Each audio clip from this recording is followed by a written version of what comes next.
ça, Madame la Ministre? Sakai, Niki. Ah, c'est génial, le créole, bravo, Madame la Ministre. Je suis ravie, mais ravie, vous ne pouvez pas savoir à quel point de vous avoir. Vous êtes une femme de parole, j'adore. Je vous ai rencontré lors de la journée de la femme, au Cinestar. Et je vous ai glissé une carte. Ouais. Et je vous ai glissé aussi un petit mouchoir pour vous arranger les lèvres. Absolument. Et vous m'avez promis une interview, et voilà, qui est faite. La parole, c'est quelque chose de sacré. Si vous voulez que les gens vous fassent confiance, il ne faut pas trahir votre parole. Et puis, je dois avouer que vous êtes une femme extrêmement persévérante et que vous savez obtenir ce que vous souhaitez. Donc, nous y sommes arrivés. J'avoue. J'avoue. Je vous remercie infiniment. Nous allons faire une interview qui nous ressemble. On dira ce qu'on a envie de dire, de la manière dont on a envie de le dire. On laissera aussi passer des messages pour les jeunes filles. Je vais vous emmener sur un terrain que peut-être vous découvrirez avec moi, mais on sait tous que ça existe.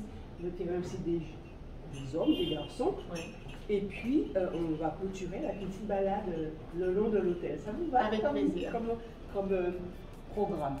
Vous êtes une petite fille du Cap-Vert, de la ville de Parapal. Alors, Cap-Vert, je me suis renseignée, 4 fois plus grand que la Guadeloupe. Oui, mais en taille, en population, à peine plus grande que la Guadeloupe, puisqu'on est à peu près 500 000 Cap-Verdiens sur l'archipel et 1,5 million à l'extérieur. C'est-à-dire que la diaspora est plus importante que la population capverdienne locale. Mais en termes de taille, oui, vous avez raison. Oui, j'ai adoré visiter sur Google Maps. Oui. La prochaine fois, je viens avec vous. Alors, vous serez la bienvenue et vous verrez, vous serez merveilleusement bien reçue. J'en suis certaine. Une petite fille du Cap-Vert, racontez-moi, elle fait quoi? Elle lit quoi? Qui sont ses copains?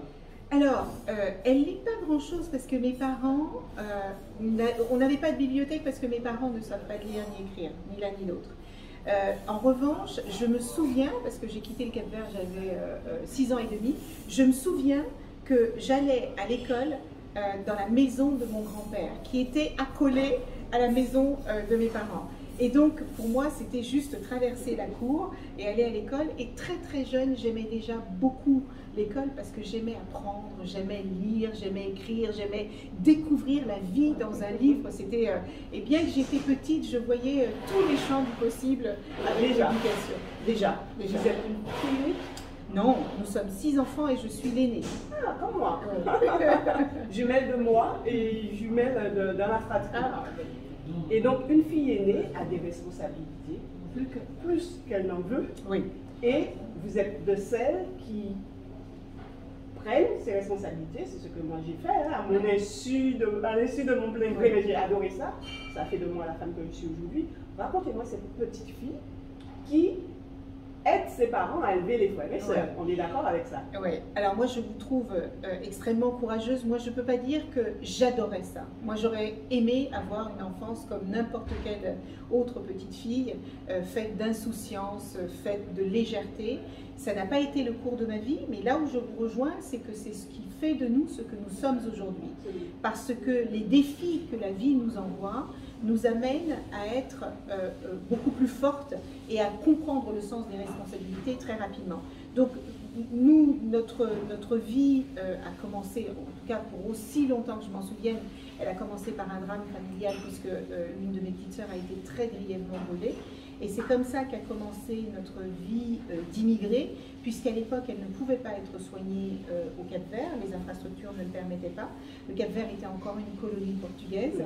Donc nous sommes allés au Portugal, mais ça n'était pas le Portugal d'aujourd'hui, qui est extrêmement développé, où les infrastructures hospitalières sont très très riches. Et donc le Portugal ne pouvant pas la soigner, mais ayant un accord avec la France, nous avons été envoyés en France. Et c'est comme ça. Vous voyez, mes parents étaient un jeune couple, ils avaient 3 enfants, l'un de ces enfants très gravement brûlé. Et donc voilà comment notre vie a commencé en France, à la fois dans la tristesse, dans la peine et la douleur, mais aussi avec beaucoup d'espoir, puisque cet espoir, c'était sauver la vie de ma petite sœur. D'accord, très bien. Et donc, cette petite fille que vous êtes, Elisabeth, elle apprend à lire, parce qu'en ayant quitté à 6 ans et demi le Cap-Vert, 5 ans, 6 ans, on sait lire. Oui. Quel est le premier livre que vous avez lu? Oh mon Dieu, je crois que c'était Le premier dont je me souviens, c'était Martine. Ah, moi aussi. Martine à la ferme. Martine à la ferme, qu'elle allait à la mer. Donc, et c'était, mais j'étais fascinée parce que déjà vous découvrez les lettres, vous voyez ce qu'elles peuvent raconter, et ça pour moi c'était fantastique. Et elle avait beau ne pas me ressembler, mais je pense qu'à cet âge-là, on ne se pose pas ce genre de questions. Non, on ne se pose pas ce genre de questions parce que ce sont les autres qui nous font voir les différences. Qui nous font prendre conscience de ce que nous sommes différents. Absolument. Et moi, j'étais plongée dans Martine à la ferme, et puis ça correspondait à ma nouvelle vie, et je trouvais que la vie à la ferme avait quelque chose de fantastique, parce que les animaux, parce que la liberté. Et vous savez, l'une des premières choses qui m'avait surprise quand je suis arrivée du Cap-Vert, c'est que les portes étaient toutes fermées, alors qu'au Cap-Vert, les portes étaient ouvertes, on allait les uns chez les autres. Donc le fait de voir Martine à la ferme avec autant de liberté, autant de verdure, autant de nature, pour moi, c'était parfait. Et puis Martine, si on doit rester sur ce sujet, Martine, elle va à la mer, elle va à la ferme, elle monte à cheval, elle sait tout faire. Donc c'était déjà la petite fille puissante qui collait à toutes les activités possibles. Et donc c'était... Rien n'est impossible. Et qui tentait tout et qui essayait tout. Et c'était une forme de liberté que je trouvais assez fascinante. Alors, je vous avouerai quelque chose, je vous ai googliser un tout petit peu, pas beaucoup. Et j'ai vu un TEDx que vous avez fait en 2014 à Praia, la capitale du Cap-Vert, et j'ai adoré. Le titre était Des ailes et des racines. Oui, des racines et des ailes. Ouais. Que pensez-vous de cette transmission? Parce qu'il y avait beaucoup de ça. Vous avez choisi ce titre-là. La transmission, qu'elle soit familiale ou culturelle. C'est une citation qui dit que les parents doivent deux choses à leurs enfants. Ils doivent leur transmettre des racines parce que c'est important de savoir d'où l'on vient si on veut savoir où on veut aller, et des ailes pour que ces enfants ne restent pas enracinés mais qu'ils puissent s'élever et construire leur propre vie, leur propre avenir. Et moi je pense que, en particulier dans la vie d'immigration, et je pense que quand on est en Guadeloupe et qu'on part en métropole, c'est une immigration, vous quittez vos racines, vous quittez votre famille, vous quittez vos amis et vous vous envolez vers quelque chose que vous ignorez, qui vous dépasse.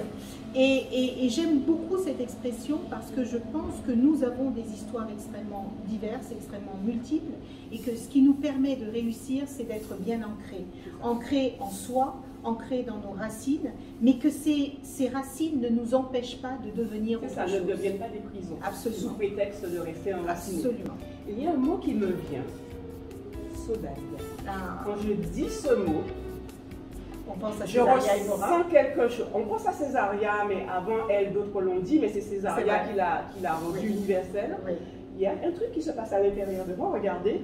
Je ne sais pas vraiment ce que ça veut dire parce que dans la langue française, il n'y a pas de... Il n'y a pas de mot. Le mot qui s'en rapproche le plus, c'est nostalgie. Nostalgie, mélancolie. Mélancolie, mais ça ne dit pas...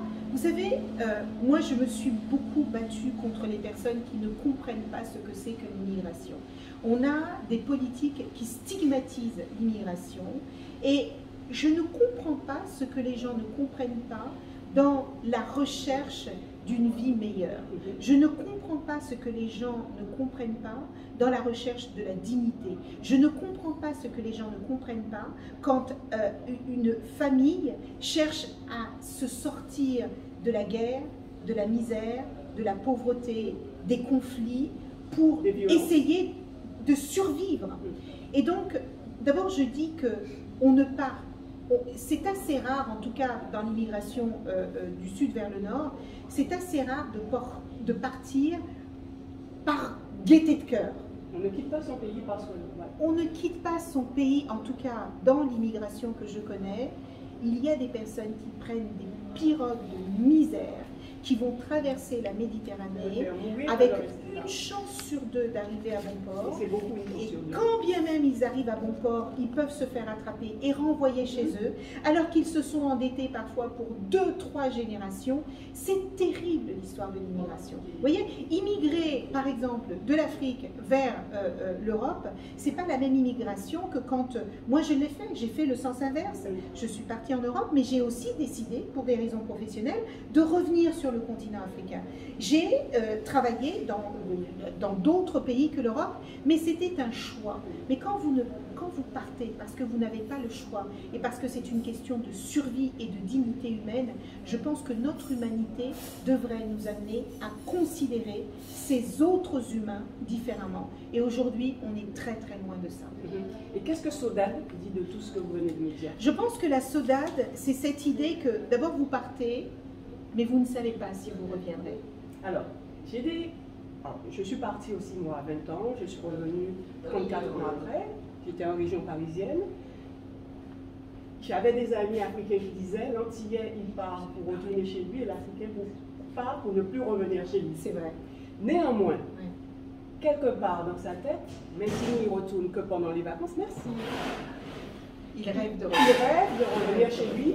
C'est comme disait, rappelez-moi la chanteuse qui disait, j'ai deux amours, mon pays et Paris. C'est Joséphine Baker. C'est véridique. Ouais. Je pense, alors d'abord, vous savez, les immigrés rêvent toujours de revenir, mais avec une meilleure vie. Et donc, s'ils n'ont pas touché le Graal de cette meilleure vie, c'est extrêmement difficile pour eux de revenir. Je ne veux pas faire de généralité, parce que, évidemment, c'est comme dans tout, il y en a qui partent et qui décident de ne pas revenir, peut-être parce que c'est trop douloureux, peut-être parce que c'est trop difficile, c'est trop compliqué. Mais en tout cas, pour les Cap-Verdiens, souvent, il y a cette envie de revenir aux sources une fois qu'on s'est accompli. Ou alors de prendre sa retraite en retournant sur l'archipel. Mes parents ont pris leur retraite il y a une dizaine d'années et puis ils sont retournés vivre dans l'archipel. Et il y a aussi ce côté, on part et on quitte tout. On laisse tout. On laisse sa famille, on laisse ses amis, on laisse ses racines. Et donc, il y a toujours un cordon ombilical qui vous rattache toujours. Et qui nous aide à survivre pendant les moments difficiles. Exactement. Moi, j'aime beaucoup cette chanson de Michel Berger. Je veux chanter pour ceux qui sont loin de chez eux. J'aime beaucoup cette chanson. Parce que quand vous êtes loin de chez vous et que vous êtes dans le bonheur, ça va. Mais quand vous êtes loin de chez vous et que vous êtes dans la difficulté, dans la pauvreté, dans les discriminations, dans le rejet, c'est dur. Et se souvenir de ces périodes-là, c'est important. Et donc, oui, moi je garde cette nostalgie, je garde cette saudade, je garde moi je suis extrêmement fière de ma double culture. J'en suis extrêmement fière. C'est un vrai cadeau. Oui. Et ceux qui ne veulent pas l'entendre qu'on vient aussi. Alors quand on revient dans son pays, c'est pour rendre the give back. Oui. Mais quand on va ailleurs, c'est pour aussi donner, pour être le meilleur de nous-mêmes. On pourrait se poser la question de ce que serait l'Europe sans la main-d'œuvre immigrée. Enfin, réfléchissons un instant. Ça n'existerait pas. Mais attendez, il y a tellement de choses qui n'existeraient pas à Paris s'il n'y avait pas eu la main-d'œuvre immigrée. Alors, les Français, évidemment, contribuent à la croissance du pays, mais ce sont toutes ces ressources humaines qui. Et moi, j'ai presque envie d'appeler ça une relation gagnant-gagnant. Parce que vous venez, vous travaillez, souvent vous faites des métiers assez ingrats, mais qui sont nécessaires. Je pense que moi, quand je suis devenue cadre, j'avais besoin de quelqu'un pour aller récupérer mes enfants à l'école. Sinon, je n'aurais pas pu travailler sereinement. Je n'avais plus le temps de faire en sorte que ma maison soit toujours parfaitement bien tenue. J'ai été heureuse de trouver quelqu'un qui puisse le faire. Donc, il faut prendre en considération le fait que nous avons besoin les uns des autres pour pouvoir s'élever. Et à toutes ces personnes, tous ces haineux, tous ces racistes qui disent mais qu'ils rentrent chez eux. Mais chez toi, c'est chez moi aussi, parce que je l'ai créé. Vous savez, quand je suis rentrée en politique, certaines personnes de l'extrême droite me disaient que je ne méritais pas ma place et que je n'étais pas chez moi. Ça fait 40 ans que je suis française. Alors peut-être que je ne suis pas française de 43 générations. Vous êtes autant française que d'autres Français. Moi, j'ai choisi, je ne suis pas née française, mais j'ai choisi de le devenir. Donc je retire à qui que ce soit le droit de me dire qui je suis. Personne ne peut savoir mieux que moi ce que je suis. Absolument, je suis d'accord avec vous. Alors, vous êtes parti du gouvernement. Où en êtes-vous aujourd'hui? Que faites-vous? Écoutez, vous manquez, vous savez. C'est très gentil. Écoutez, je suis dans ce qui me ressemble le mieux. Moi, je suis une femme d'entreprise. Je me suis construite, je me suis réalisée dans le monde de l'entreprise. J'ai créé ma première entreprise, j'avais 20 ans. J'ai tout appris. Quand vous créez votre propre entreprise, vous êtes comptable, vous êtes commercial, vous êtes... je trouve que c'est une grande chance que de pouvoir commencer sa vie professionnelle en créant une entreprise, parce que vous voyez tout le bon et toutes les difficultés de ce que c'est que l'entrepreneuriat. Et puis, en ce qui concerne la ressource humaine, comme vous avez touché à tous les postes, vous respectez mieux la personne qui occupera le poste après. Moi, j'ai appris le sens des responsabilités. J'ai appris qu'une entreprise sans ses salariés n'existe pas. Une entreprise qui ne respecte pas ses clients n'existe pas. Et j'ai compris que les responsabilités de l'entreprise vont bien au-delà des indicateurs financiers. Les responsabilités de l'entreprise, c'est aussi les responsabilités sociales, c'est les responsabilités environnementales. Et si vous traitez correctement les personnes avec lesquelles vous travaillez, vous n'aurez pas besoin de les surveiller, de les contrôler matin, midi et soir. Elles savent très bien pourquoi elles sont là et elles savent ce qu'elles ont à faire pour que votre entreprise prospère. C'est ça. C'est à la cadre que je parle, de Violette Packard. Que pensez-vous du partage des richesses? Je trouve que c'est essentiel. C'est encore plus essentiel dans une société comme la nôtre où les inégalités sont explosives. Certaines entreprises ont, pendant la période de la Covid, réalisé leur meilleure performance. Ils ont battu des records. Eh bien, je pense que dans ces moments-là, il est important de partager ces richesses. Parce qu'un pays ne peut se dire développé que si la très grande majorité de sa population est développée. Vous ne pouvez pas avoir un pays qui marche à double vitesse, où 10% réussissent merveilleusement bien et 80% sont en difficulté. Parce que cette richesse, elle se construit à plusieurs. Si une entreprise réussit, c'est parce qu'elle a des clients, c'est parce qu'elle a des salariés. Donc je pense que le partage des richesses est quelque chose d'important et qu'elle va au-delà des salaires, qu'elle va au-delà de la distribution des dividendes aux actionnaires. Et je pense que, alors j'entends beaucoup de politiques parler de taxation, de super profits, etc. Je pense qu'effectivement, dans les moments difficiles en particulier, les entreprises pourraient réfléchir à la manière dont, de manière exceptionnelle, ces richesses pourraient être partagées. Très bien. Et donc, vous me disiez que vous êtes retourné à l'entrepreneuriat. Oui. Est-ce une entreprise déjà créée ou vous avez créé en cours de création? Alors, elle est en cours. Alors, je ne suis pas une jeune entrepreneur parce que j'ai entrepris il y a déjà plus de 20 ans maintenant. Mais je suis une jeune entrepreneur parce que vous l'avez dit, ma dernière responsabilité, j'étais vice-présidente de Hewlett Packard. Oui. Avant, j'avais été présidente directrice générale de Lenovo en France. Et là, moi, j'ai gardé l'entrepreneuriat chevillé au corps. C'est pas parce que je dirigeais des grands groupes que je n'entreprenais pas. D'ailleurs, j'aime beaucoup l'intrapreneuriat. J'ai les deux en parallèle. Et donc, retourner dans le monde de l'entreprise pour y porter des questions éminemment sociétales comme celles que j'ai portées quand j'étais au gouvernement, pour moi, c'est une manière de boucler la boucle. C'est magnifique. Alors, le masculin ne l'emporte pas sur le féminin. Pas dans tous les cas, juste en grammaire. Eliane Viennot qui dit ça, elle a écrit, l'autrice Eliane Viennot. Quelle approche vous avez par rapport à l'écriture inclusive et du langage inclusif? Alors, pour moi, il y a deux choses. Le langage inclusif est important parce que les femmes ont été pendant trop longtemps invisibilisées.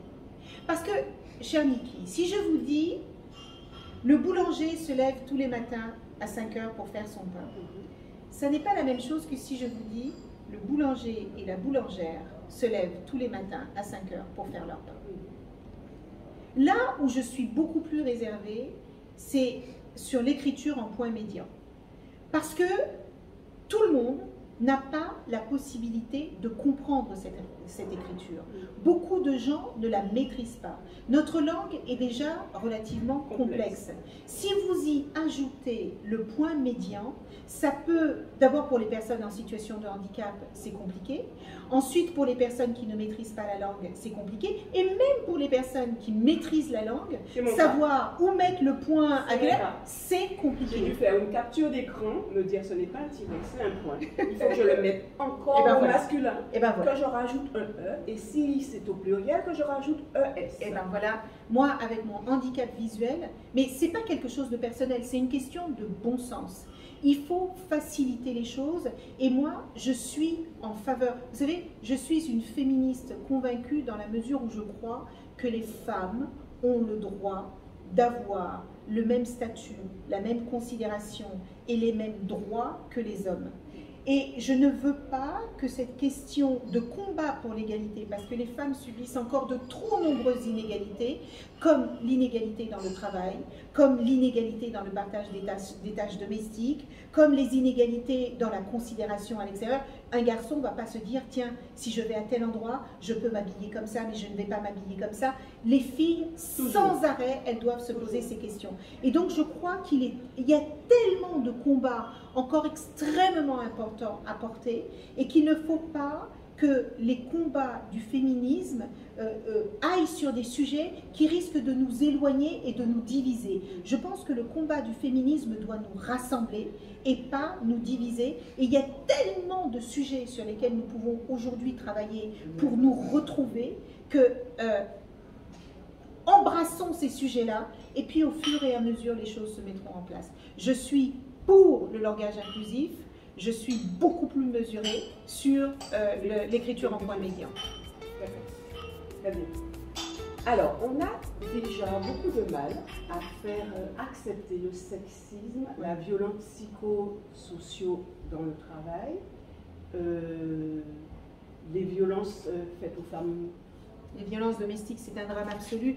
Dans notre pays, tous les 3 jours, une femme meurt sous les coups de son conjoint ou de son ex-conjoint. C'est un drame absolu. International.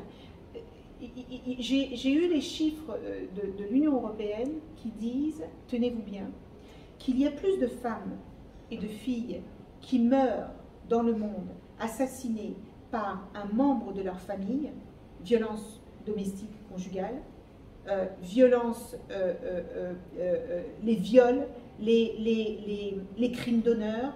Il y a plus de filles et de femmes qui meurent des excisions mal faites, les mariages précoces, les grossesses précoces.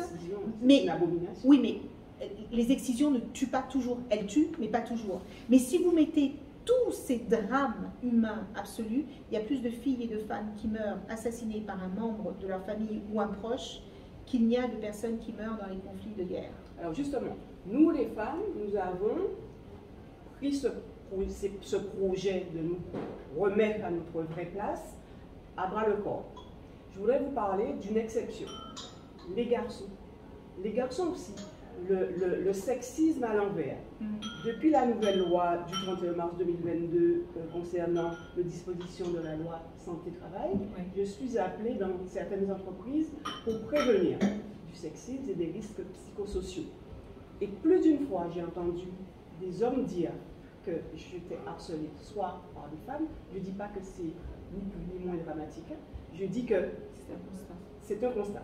Je dis que comment faire pour que ces garçons, qui pour eux n'ont pas le droit de dire qu'ils sont harcelés, comment faire pour qu'ils soient au même niveau que nous dénoncions ensemble? Alors, permettez-moi de dire que les garçons et les hommes ont autant le droit que les femmes de dénoncer les discriminations ou le harcèlement sexiste dont ils sont victimes. Aujourd'hui, encore très largement, à presque 90%, ce sont les femmes qui subissent ces violences. Ce sont les femmes qui meurent, ce sont les femmes qui sont violées, ce sont les femmes qui sont agressées. Et c'est pour ça que l'État a mis beaucoup d'efforts, notamment dans le Grenelle des violences conjugales, pour voter des lois, pour protéger les femmes. Mais moi, tous les dispositifs que j'ai mis en place quand j'étais au gouvernement, ils étaient pour toutes les violences sexistes, quelles qu'elles soient. Quel que soit le drame chez les hommes, c'est que c'est déjà douloureux pour une femme d'accepter de dire et de partager qu'elle est victime de souffrance et de violence. C'est déjà extrêmement douloureux.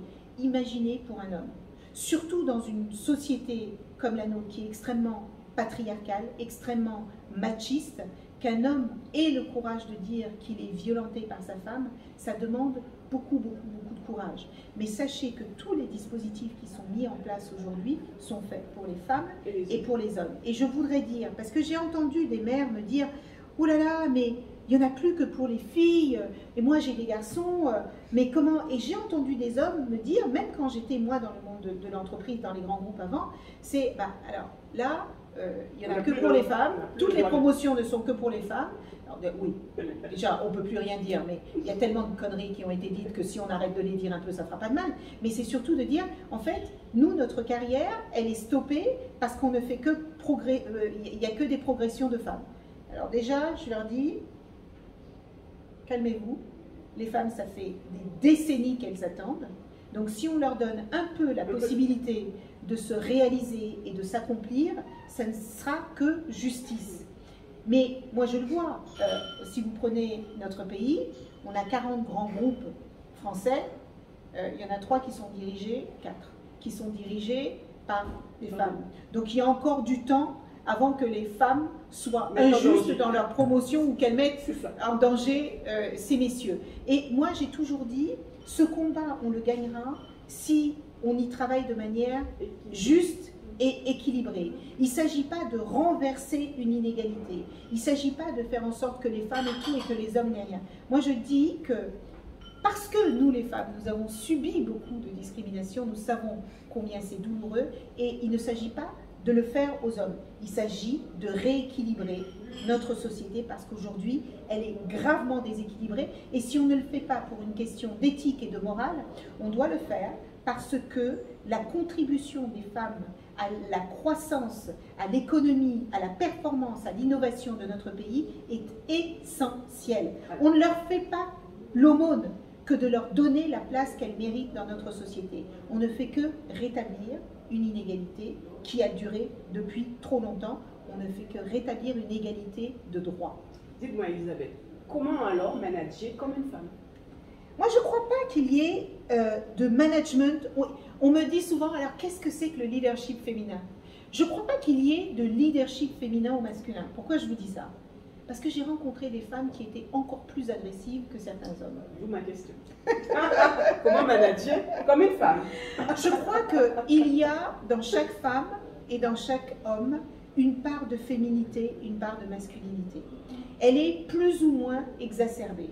Les femmes ont une grande part de féminité, mais il y a en elles aussi une part de féminité, de masculinité. Moi, en tant que mère, si on touche à mes enfants, je deviens une louve. Et il y a ce côté très agressif que les hommes peuvent avoir, qui peut se développer, parce que je ne veux pas qu'on touche à mes enfants. Mes enfants, c'est ce que j'ai de plus précieux. Et bien, c'est la même chose chez les hommes. Ils ont leur part de masculinité, et ils ont aussi cette part de sensibilité, de féminité. Le monde est fait de yin et de yang, de masculin et de féminin.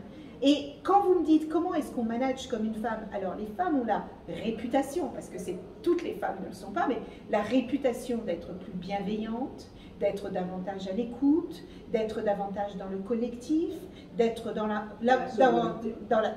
alors ça aussi j'en suis revenue de la sororité parce que j'ai vu des femmes en politique dire « Oh, il faut absolument qu'on soit dans la sororité » et c'était les femmes qui étaient les plus terribles que j'ai croisées. Donc je pense que la fraternité et la sororité, ce sont des comportements que vous avez, vous n'avez pas besoin d'en faire des tartines. Soit vous l'êtes, soit vous ne l'êtes pas. Si vous commencez à avoir besoin d'en parler, c'est qu'il y a quelque chose qui ne va pas. Mais je suis convaincue que si les femmes étaient plus, comment le dire, plus solidaires entre elles, il y a beaucoup de difficultés que nous vivons aujourd'hui que nous ne vivrions plus. Nous ne sommes pas suffisamment solidaires entre nous. Et comment on manage comme une femme?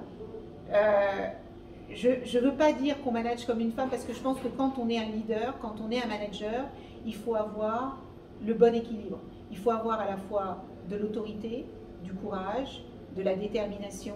Il faut aussi avoir de l'empathie, de l'écoute, de la bienveillance, de la considération.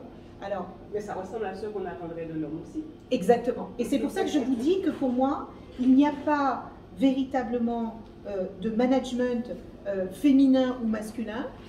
Il y a juste un bon équilibre à avoir pour pouvoir manager les personnes dont on a la responsabilité. Parce qu'il ne faut jamais oublier que le management, c'est avoir des responsabilités d'autres personnes.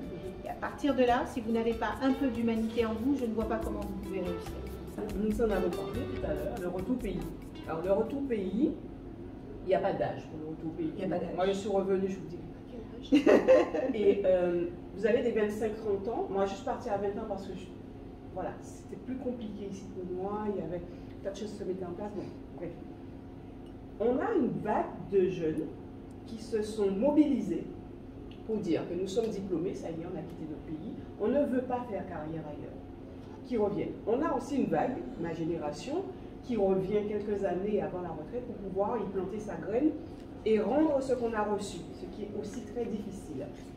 Qu'est-ce que vous pourriez dire à ces jeunes qui ont décidé que coûte que coûte, je reviens chez moi, même si je suis moins payé, même si je suis SMICA, même si j'aurais pu faire l'international, ceux qui ne sont pas revenus font l'international. Est-ce que Eureka, vous diriez, vous qui l'avez fait, qui l'avez déjà fait, qui je pense le referait parce que vous êtes aussi une fille du monde, est-ce que Eureka, on peut dire qu'il y a une formule qui fonctionne, ne serait-ce que pour le démarrage? Moi, je dirais d'abord, j'ai beaucoup d'espoir dans notre jeunesse.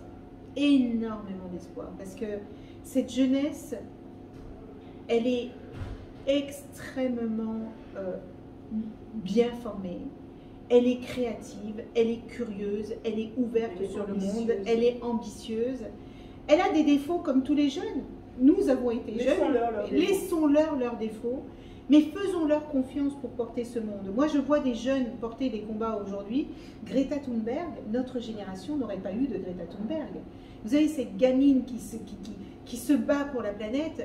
Et moi, je trouve ça merveilleux ce que les jeunes sont capables de faire aujourd'hui. Et je salue les jeunes qui décident de revenir dans les... Mais quand vous dites jeune, Elisabeth, ça me choque.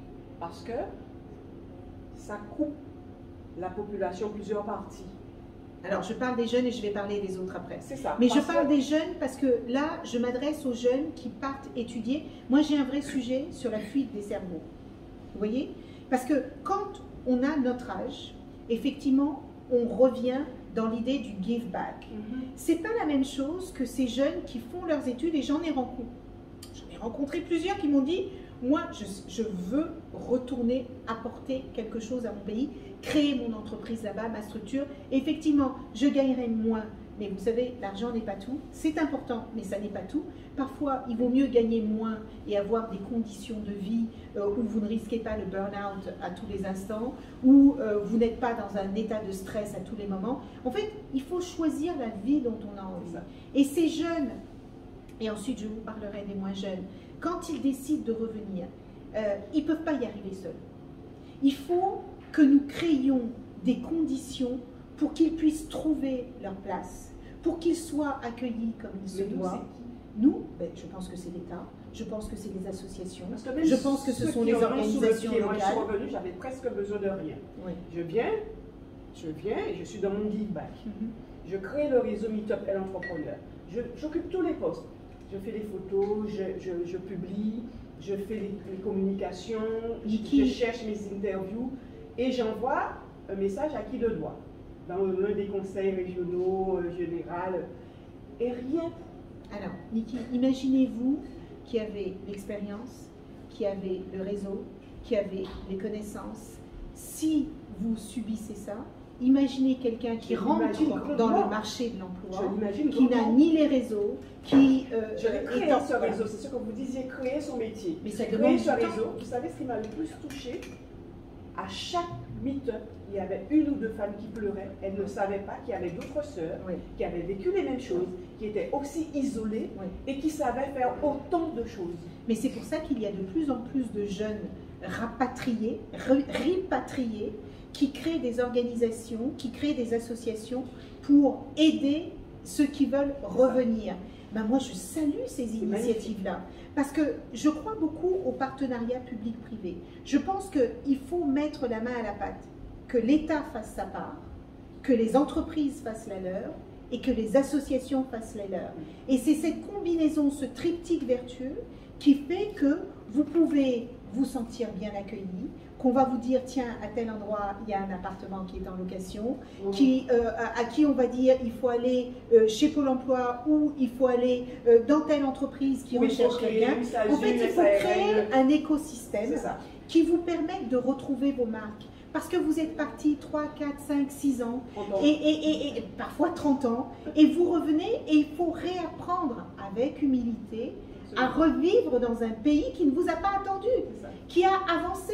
Et les locaux ont porté ce pays pendant que vous n'étiez pas là. Parce que je trouve que certains oublient l'humilité en revenant. Ils reviennent en se disant « je vais t'apprendre, je vais t'expliquer ». Non, ils viennent apporter leur pierre à l'édifice, mais un édifice qui a été construit sans eux. Donc je pense que si vous prenez la Guadeloupe est l'un des territoires français qui a la population la plus vieillissante. Si les jeunes ne reviennent pas, il y a un manque à gagner, il y a des compétences, il y a des innovations, des créations qui vont disparaître. Donc on a besoin que cette jeunesse et les moins jeunes aussi, qui ont envie de prendre une nouvelle direction professionnelle, eh bien qu'elles viennent apporter leur talent et leur savoir-faire. C'est dans ces conditions que la Guadeloupe, comme le Cap-Vert, comme plein d'autres territoires, ça vaut aussi pour les zones rurales en métropole. Vous avez des zones rurales aujourd'hui qui sont complètement désertées, alors qu'on a besoin de travailler sur la transition écologique, sur la transition énergétique. Donc je pense qu'il faut une répartition beaucoup plus intelligente de nos territoires. Il y a des similitudes entre le retour au pays au Cap-Vert, totalement, en Guadeloupe, totalement, et le Parisien, totalement, et un faux Parisien qui retourne en province. Mais oui, Niki, vous savez pourquoi? Alors, d'abord parce que c'est une aventure humaine. C'est ça. Donc à partir du moment où c'est une aventure humaine, que vous soyez au Cap-Vert, en Guadeloupe ou dans la Creuse, il y a un déracinement et il y a une mobilité qui fait que vous laissez quelque chose pour aller vers autre chose.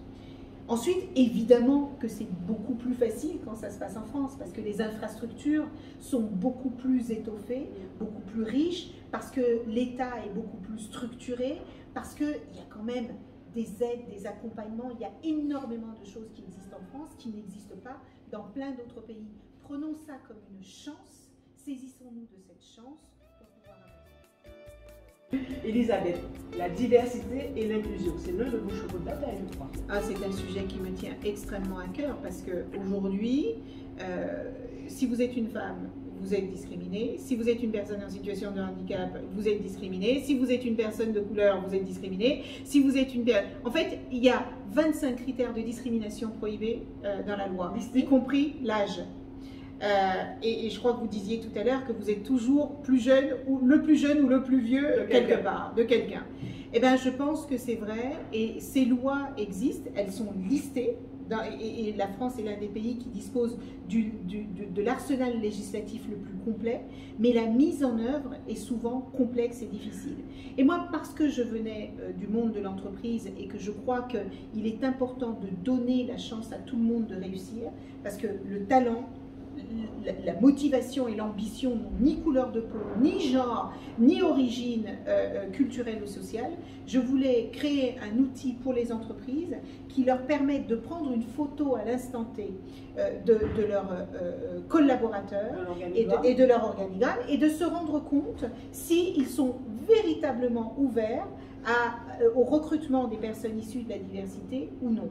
Et c'est quelque chose que je suis heureuse d'avoir créé parce que le nombre de parents que je rencontrais qui me disaient « mais je ne comprends pas, mon enfant a fait les mêmes études que son copain qui avant même de sortir de l'école a trouvé un emploi, lui il a envoyé 100 CV et il n'en trouve pas ». On manque en France cruellement de médecins, on le sait, c'est tellement difficile d'avoir un rendez-vous avec un médecin spécialiste aujourd'hui, et pourtant quand j'étais au ministère, j'avais reçu des statistiques qui montraient qu'on ne recrutait pas les personnes avec certains noms à consonance étrangère, ou des gens qui habitaient dans certains quartiers, etc. etc. Et on se coupe d'une manne de ressources et de talents extrêmement importantes. Et donc cet outil, j'espère que les entreprises s'en saisiront. Quelle est la démarche que l'on doit faire pour y avoir accès? Alors il y a un cabinet, en fait j'ai travaillé avec 9 entreprises petites, enfin moyennes du CAC, il y a des moyennes et des très grandes, du SBF 120, qui ont expérimenté cet outil en leur sein. J'ai travaillé avec un cabinet qui est spécialisé sur les questions de diversité, qui s'appelle le cabinet Tenzing.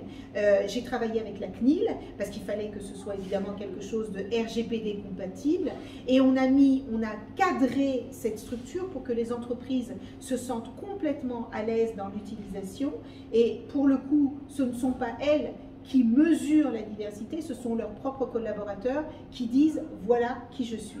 Et cet outil-là, c'est un vrai outil à la fois concret, pragmatique, légal évidemment, qui permet encore une fois aux entreprises d'avoir une discussion apaisée sur une thématique qui n'est pas toujours facile d'aborder. Comment est promu ce logiciel dont vous me parlez? Est-ce que moi, salarié, qui vois une injustice dans ma structure, si moi je vais et je tape, je dénonce entre guillemets, qu'est-ce que j'encours? C'est pas la même chose. Ça, c'est un outil pour permettre aux entreprises de recruter de manière beaucoup plus ouverte. Voilà, et c'est sur la base du volontariat. Ah, si vous êtes victime de discrimination ou que vous êtes témoin, parce que on est aussi coupable quand on voit une discrimination et qu'on ferme les yeux.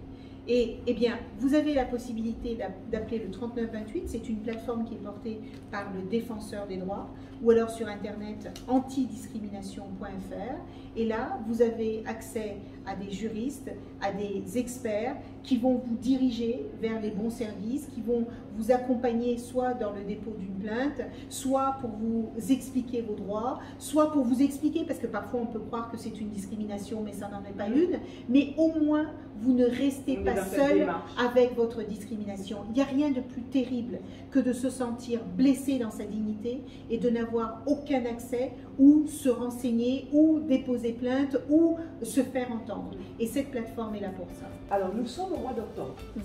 Octobre rose. Oui. Il se passe des choses.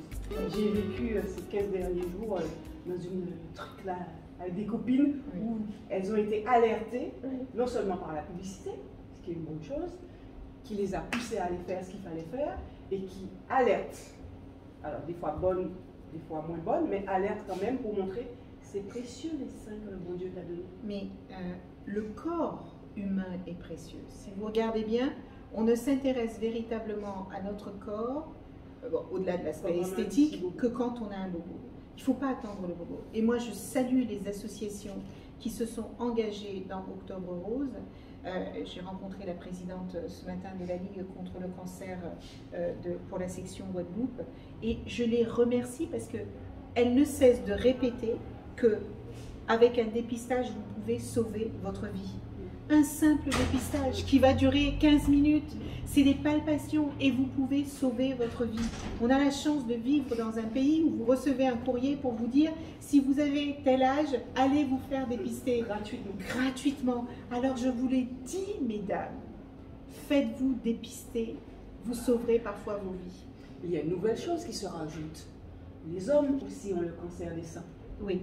Et donc, ils découvrent qu'à part la prostate, messieurs, il faudra aussi aller vérifier vos seins.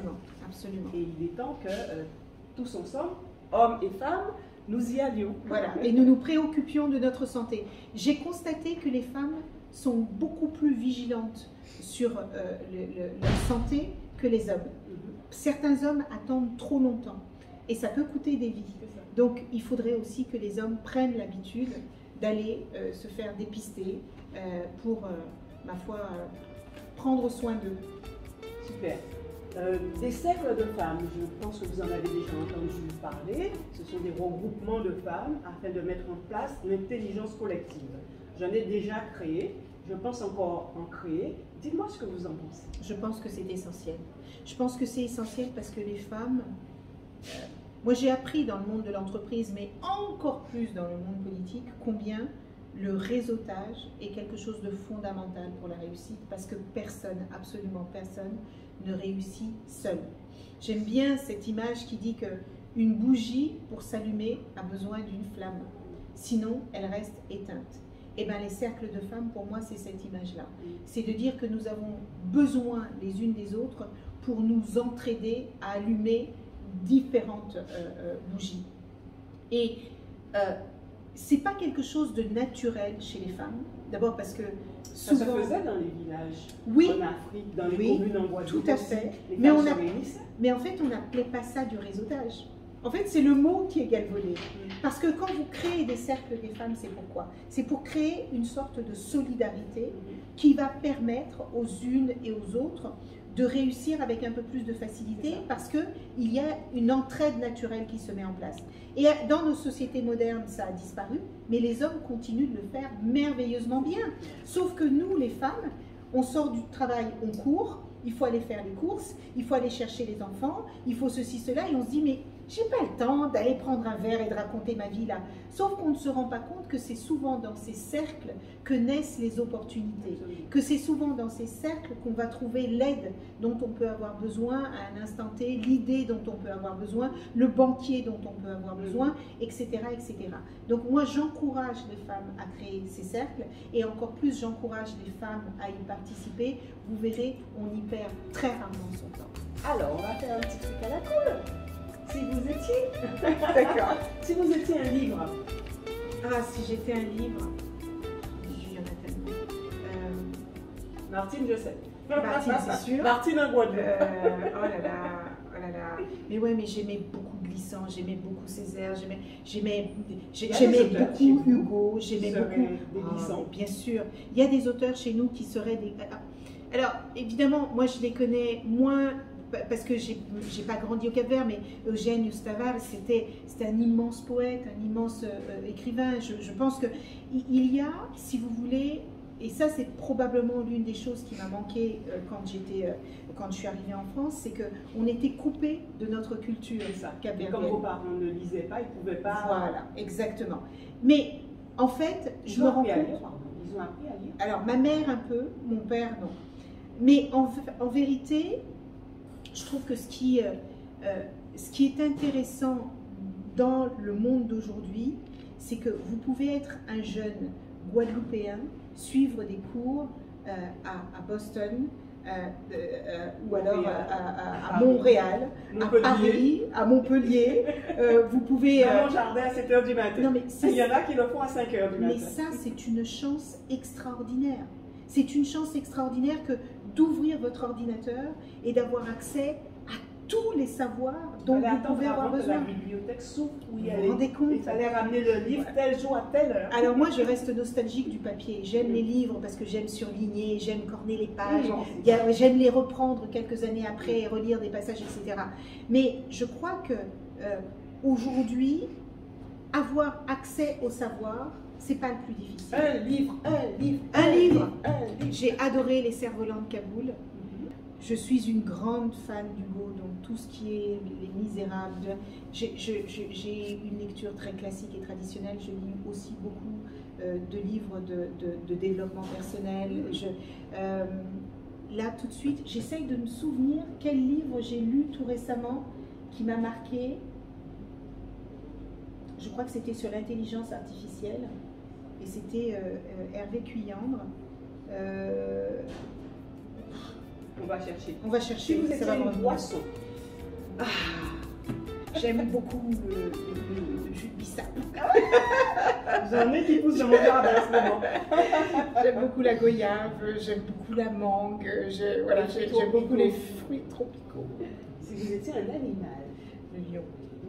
Qui rugit ou qui rugit pas? Les deux. Le lion paresseux. J'aime le lion protecteur, j'aime la majestuosité, j'aime l'élégance de la démarche. Et puis c'est le roi de la jungle. Voilà. Et la lionne, qu'est-ce qu'elle est alors? Et la lionne, c'est la lionne qui va chasser et qui amène la nourriture. Si vous étiez une épice.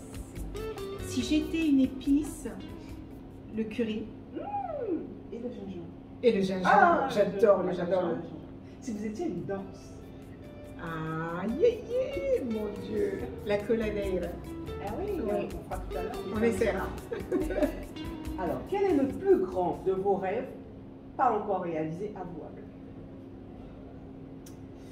Quel est le plus grand de mes rêves, pas encore réalisé? J'adorerais savoir jouer du piano magistralement. J'adorerais ça, c'est un rêve que j'ai depuis toute petite. On se donne rendez-vous dans combien de temps? Ça, c'est une juste question. Combien de temps? Je ne sais pas combien de temps il faut pour savoir jouer du piano merveilleux. Combien on en a envie? Oui, je sais. Et donc, on y va. Je dis toujours que quand on veut, on peut. Parfois, on veut et on ne peut pas toujours, mais j'adorerais. C'est un beau défi que vous Je lancez rêve là. d'avoir un jus de... Je vous dirai pas ce qu'il y a dans mon verre. Et puis en quoi? En écoutant Elisabeth jouer une sonate. Elle choisit de qui elle veut la sonate, une sonate. Non, mais je vais y réfléchir. Alors, maintenant, c'est si vous étiez, et là, si vous recommandiez un livre à une petite fille, non, à une jeune femme de 25 ans. Qu'est-ce que je vous recommanderais? Mais en fait, je trouve que les livres, c'est une aventure très personnelle. C'est vrai, mais des fois, il faut laisser traîner en espérant que la personne qui nous suit le prenne et le... Qu'est-ce que je pourrais vous recommander? Alors, Martine, pour les 6 ans. Non. ans. Je suis en train de réfléchir.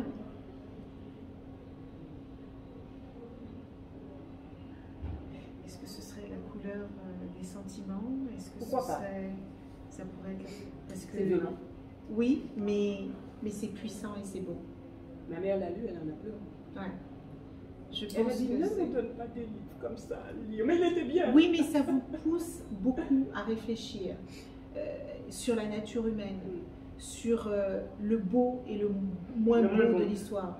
J'aime les livres qui racontent des histoires et qui vous amènent à vous interroger sur vous et sur les époques dans lesquelles vous vivez. Et aussi la chance qu'on a eue de vivre ou de ne pas vivre certaines situations. Absolument, ça remet les choses en perspective. Donc la couleur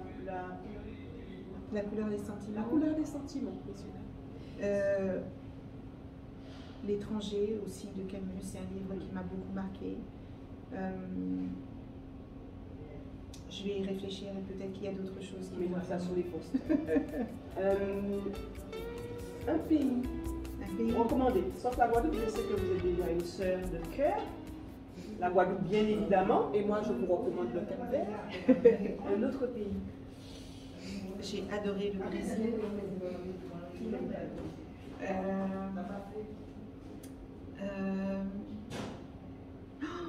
Costa Rica. Mon Dieu, c'est l'un des plus beaux pays du monde. Les plages. Oh là là, la nature. C'est pas que les plages. Le Costa Rica est l'un des pays qui a laissé le plus de place à la nature, mais dans toute sa splendeur. Donc je pense que je recommanderais le Costa Rica. Je voyage au Costa Rica. Un plat capverdien, sauf le cachoupa. Ah. Alors, le figeon. Qu'est-ce qu'il y a dans le figeon? C'est des haricots. Rouge. Vous avez du blanc. Moi, je préfère le figeon branco. Figeon blanc. On dirait des fèves, hein? On dit, en France, on dirait des fèves. Des grosses fèves. Voilà, c'est un plat en sauce qui est encore meilleur quand vous le réchauffez. Rassis, on dit en Guadeloupe, quand il est rassis, il est meilleur. Eh bien, je vous remercie beaucoup, Madame la ministre, d'être venue me voir, ma chère Elisabeth. C'était un plaisir. Merci de votre invitation. Merci beaucoup. À très vite. À très vite.